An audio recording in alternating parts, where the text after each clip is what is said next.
Officieux et officieusement officiel, welcome to Gogo TV.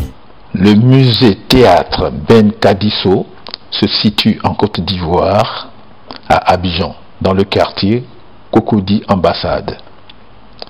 Ce musée est dirigé par sa fondatrice, Marie-Josée Ourantier, professeure des universités. On visite le site avec elle. Ça s'appelle comment ce domaine? Le Ben Kadisso. Regarde, Le Ben Kadisso. théâtre musée Ben Kadisso. Ok, donc nous rentrons dans le domaine du théâtre musée Ben Kadisso que je vous montre là en gros.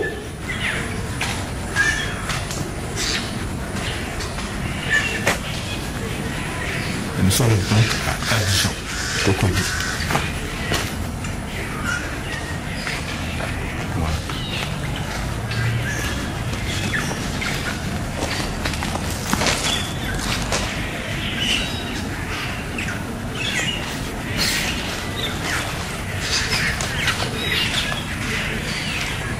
On va rentrer dans la cour de ce grand domaine.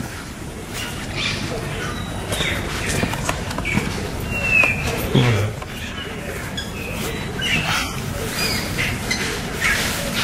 Voilà. Alors, il y a les oiseaux qui nous reçoivent. Vous voyez, vous entendez ce chant d'oiseaux.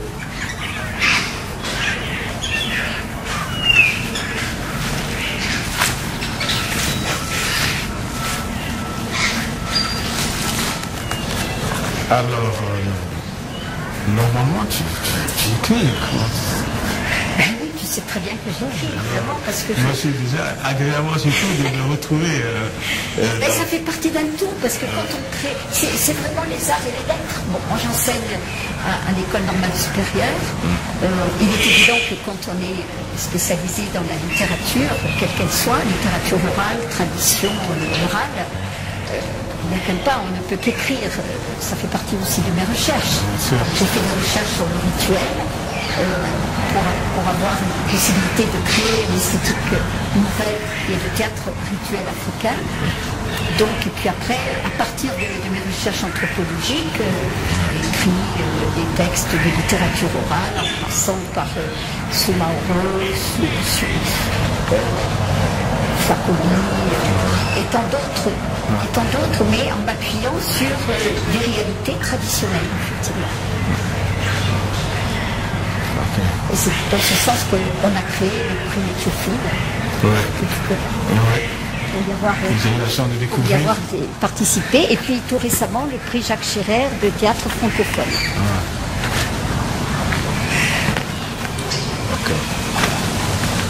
Alors, quels sont les artistes qui exposent ici? Des artistes qui ont déjà une profession, mais qui n'est pas forcément en relation avec le travail artistique qu'ils ont fait.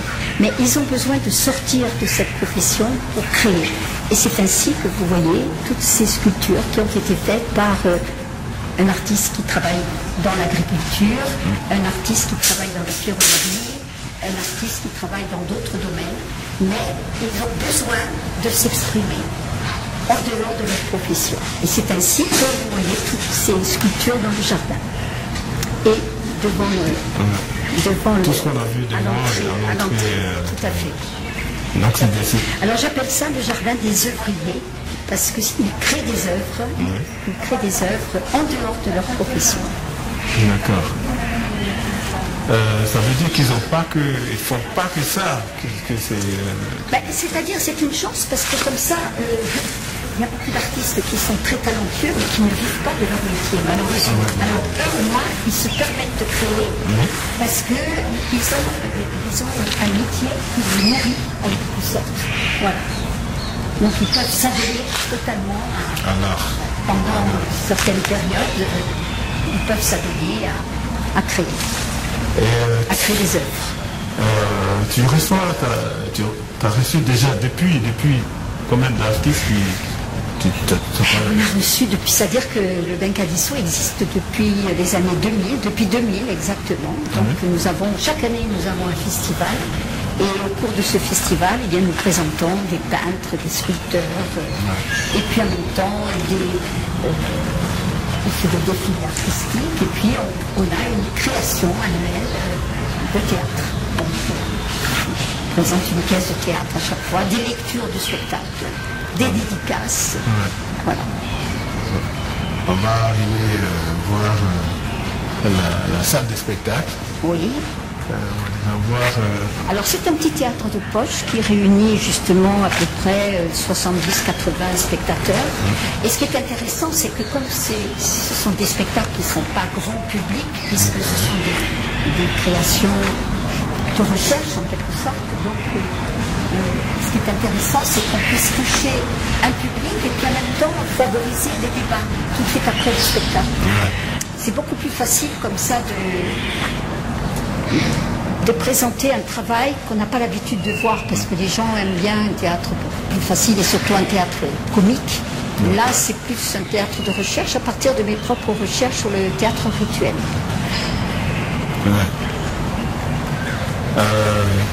Vu tout ce qui est présent, là, ça sort que. Ça concerne que les œuvres d'Afrique, en fait. C'est ça? Oui, mais de temps en temps, nous faisons appel justement à des artistes étrangers pour favoriser justement des échanges, parce que les échanges, c'est très important.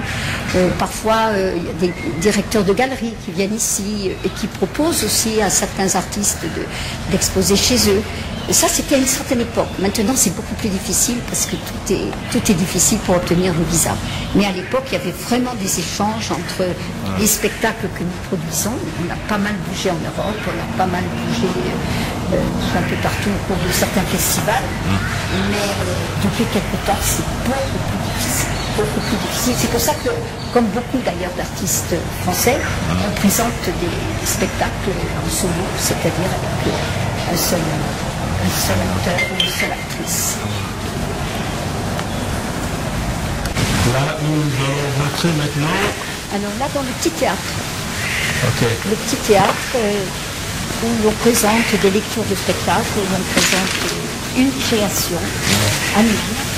Et puis, inviter certains artistes que nous avons sélectionnés pour qu'ils s'expriment aussi dans ce petit espace.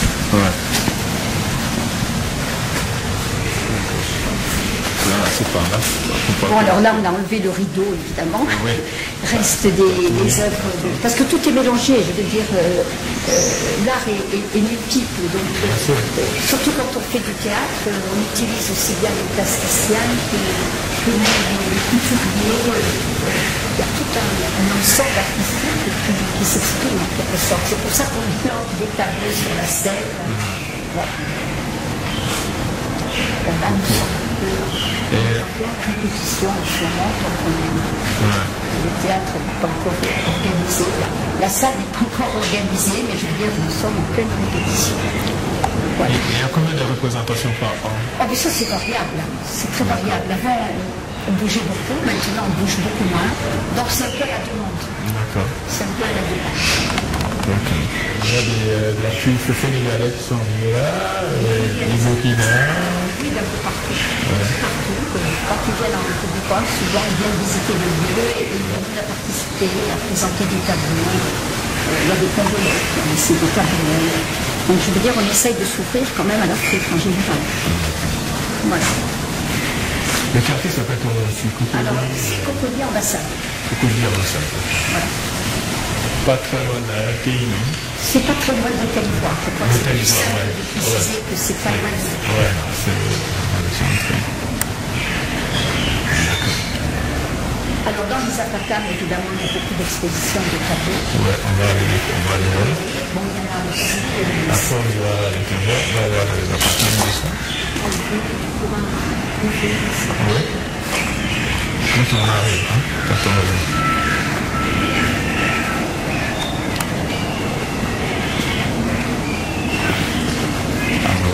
C'est pas évident de descendre.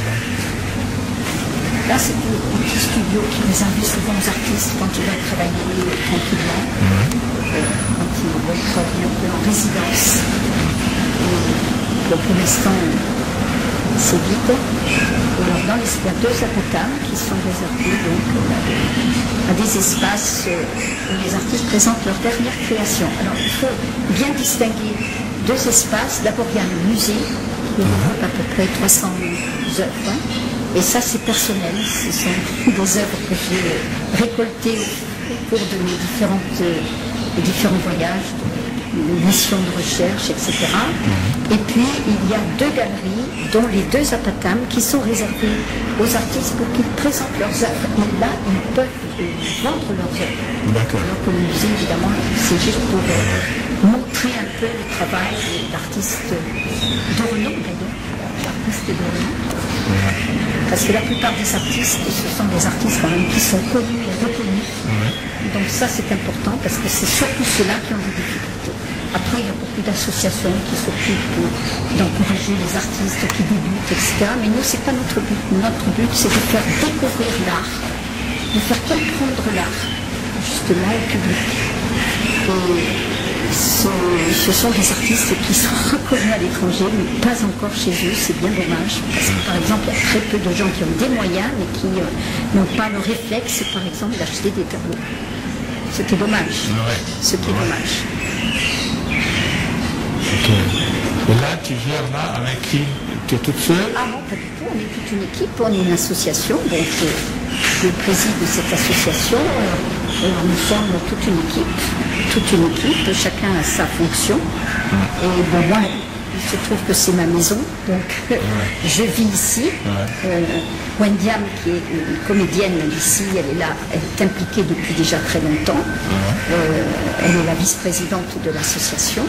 Donc, mais les autres, ils ne vivent pas ici, bien sûr, mais ils font partie intégrante de l'association. Et chacun a sa fonction. Il y a une trésorière, il y a quelqu'un qui est juriste, il y a quelqu'un qui s'occupe de la création de sites, de la communication. Donc chacun a une raison d'être, disons.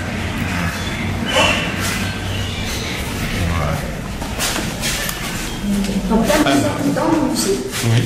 Et non pas dans les galeries où les artistes présentent leurs dernières œuvres. Là, c'est le musée où j'ai récolté un certain nombre de pièces depuis plus d'une vingtaine d'années. Et ce sont des artistes qui sont maintenant très cotés et très connus. Bon, je ne vais pas vous donner tous les noms, mais enfin, il y a Seth Crison, il y a Mathilde Moreau, il y a Monébou, il y a Stenka.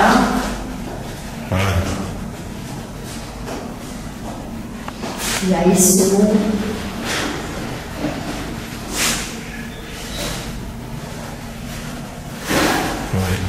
Il y a le Kojo aussi qui est très connu. Kojo. Oui. Kojo, le Bassam, qui n'est plus là. Il y a Gessantra. Gessantra. Ah bah. Aussi. Ah, c'est Gessantra qui fait ça? Oui. Et là-bas, c'est Kojo. Et qui tu veux montrer? Kojo.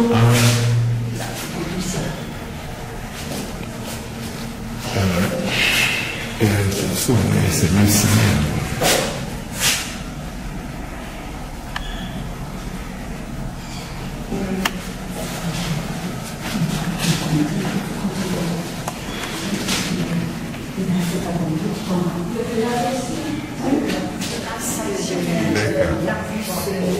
D'origine ivoirienne, évidemment. Ah ouais. Parce que, ouais, les masques BT, là, en haut. Ça, c'est vrai? Non, au milieu. Au milieu, c'est un masque, ouais. Ah ouais. Et l'autre à côté? Oui, c'est plus BT, celui-là. Donc, et puis là, ce sont aussi des petits tableaux d'artistes qui ont participé. Alors ça, c'est des vestiges d'un tournage. J'ai fait partie de ce court-métrage là d'un Belge qui a fait un film sur Borman. D'accord. Borman, pour ceux qui savent. Et on nous a offert sa machine à écrire. Parce que c'est quelqu'un qui a écrit justement l'encyclopédie de la Côte d'Ivoire en 12 volumes. Avec cette machine-là. Ouais. La plume de l'artiste. C'était avant 2000, hein, c'était en 1990, même un peu avant. Le film? Non, je ne parle pas du film, je parle de Bormans. Oui. Ouais. C'est quoi ça? Oui, non, mais ça vient de là. Ça vient de là. C'est les dents de... Ah ouais, les dents du masque, ouais. Ouais. Elle a pris un mauvais coup, lui. Ouais, il faudrait le reconnaître. Ah oui, le Boisbré, très connu, évidemment. Ouais, le nom me parle beaucoup. Ah, le Boisbré, il est très connu. Mais elle est plus connue à l'étranger qu'en Côte d'Ivoire, finalement, malheureusement. Le connaisseur, ils savent. Oui, les connaisseurs, évidemment. Ouais, il faut... Ça, c'est un masque Zaoui. Zaoui, c'est... Là, Ouais. un masque de danse. Ça, par contre, je reconnais que c'est un masque...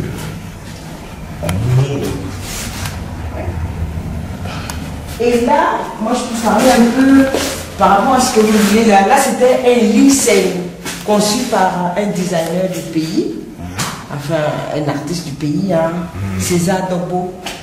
Non, je connais le nom d'Abou, mais César. César, non, lui c'est César. Alors on lui a demandé comme ça, par rapport à la pièce que je montais, c'était Marie, La passante. la passante, inspirée de l'histoire de Marie-Madeleine. Donc, ce lit faisait objet de scène aussi. Ouais. Comme... Bon, les sculptures qui sont là, avec les tenues, c'est des propositions de certains stylistes de la place. Vous organisez de temps en temps des portes ouvertes pour faire visiter. Ceux qui sont venus de monde. Oui, mais c'est sur invitation pour éviter d'avoir des problèmes, justement, quand même, pour des précautions. Ouais. Mais il y a des gens qui viennent visiter le musée, bien sûr, c'est important de faire visiter le musée. Ouais. Et même les galeries, parce que c'est ouvert toute l'année, donc les gens téléphonent pour venir. J'ai fait au fur et à mesure qu'on se déplace pour une question d'énergie. Ok. Allez, on va. Alors donc on va... Non, ça c'est la vie. Pas l'étranger. vous suivre. L'étranger du coin. Et non, c'est qui le nom de celui-là? Alors justement, là, c'est un Français. Ouais. Un Français. Là aussi, c'est un Français qui a fait ses photos. Ouais. Alors là, c'est l'espace naïf. On vous a des œuvres qui remontent à fort loin. Par exemple, là, moi je l'aime beaucoup, c'est le premier naïf de Côte d'Ivoire. Okay. Alors, il est très ancien, il est de l'école d'Alain Gouraud. Alors c'est pas signé. C'est signé, on va. Je me disais, c'est quel artiste? C'est le Saint-Louis. C'est un des premiers de l'époque de l'école d'Alain Gouraud. Ouais. Là, vous avez Cassie aussi, qui travaillait sur une grosse femme. Elle est en haut là-bas. Cassie. Ouais.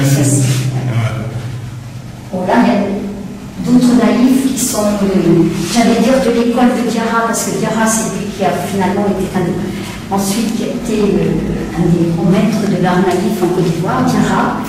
C'est lui qui a créé ici, il a créé Idrissa Diarra, il a Koulibaly, et puis Kouakou ont été en quelque sorte j'allais dire ses disciples, bien que ce terme je n'aime pas trop, mais enfin étaient à son école, si je puis dire.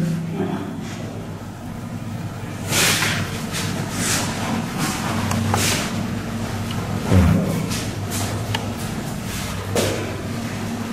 Ok.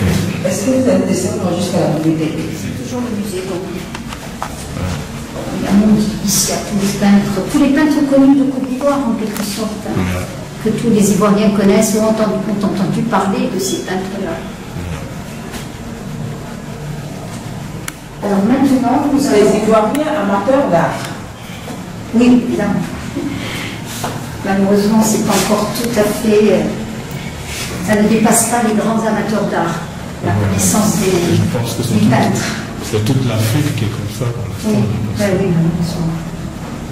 On n'a pas développé en Afrique ce côté Et oui.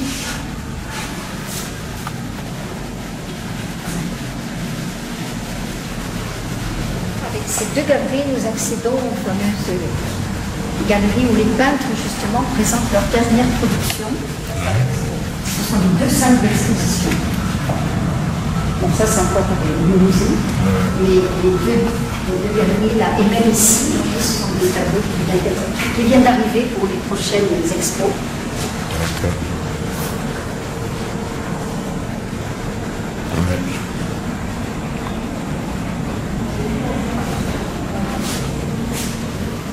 Moi, je vais faire le tout comme ça. Toi, c'est beau ça. Beau, très beau collage.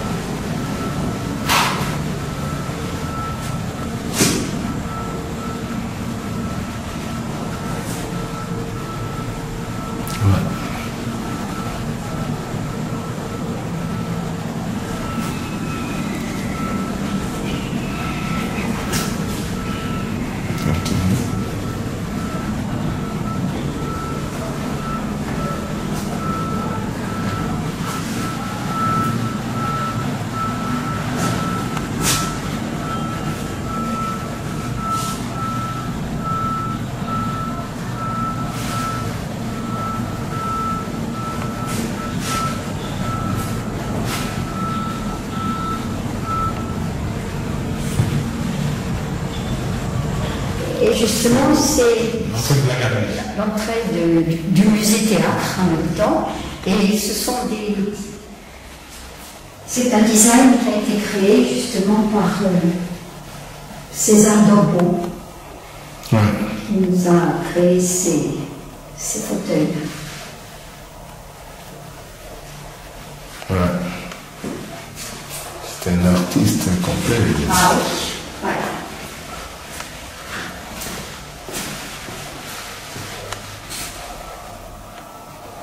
C'est la bibliothèque.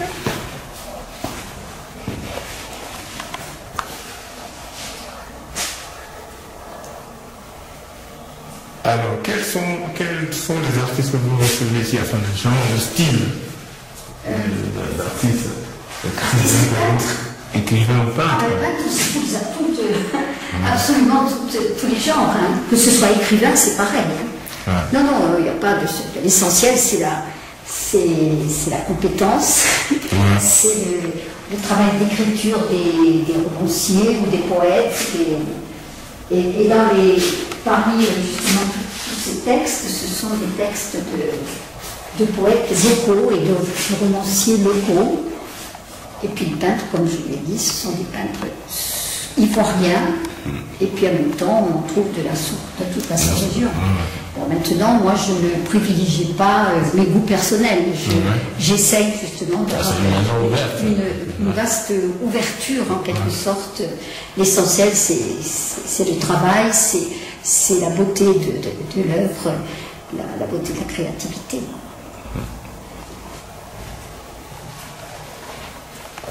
Là, c'est un bureau. Donc là aussi, ce sont des œuvres d'artistes que j'ai collectées à l'époque. Et puis, il y a aussi le design toujours de César Dorbeau.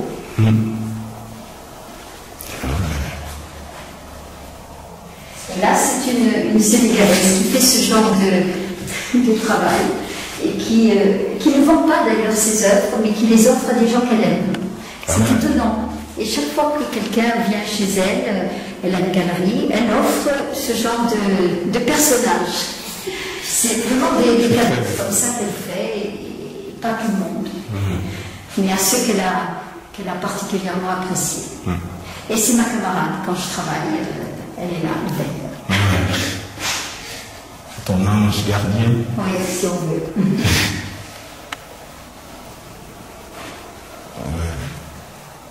Ah, j'aime bien ce design, c'est bien fait ça aussi.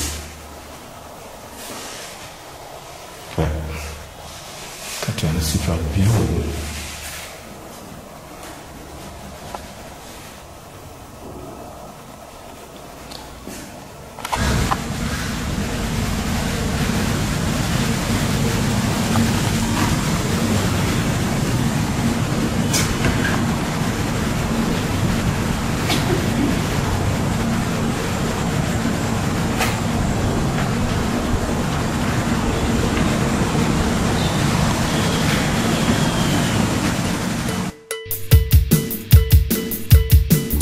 toujours rejeté.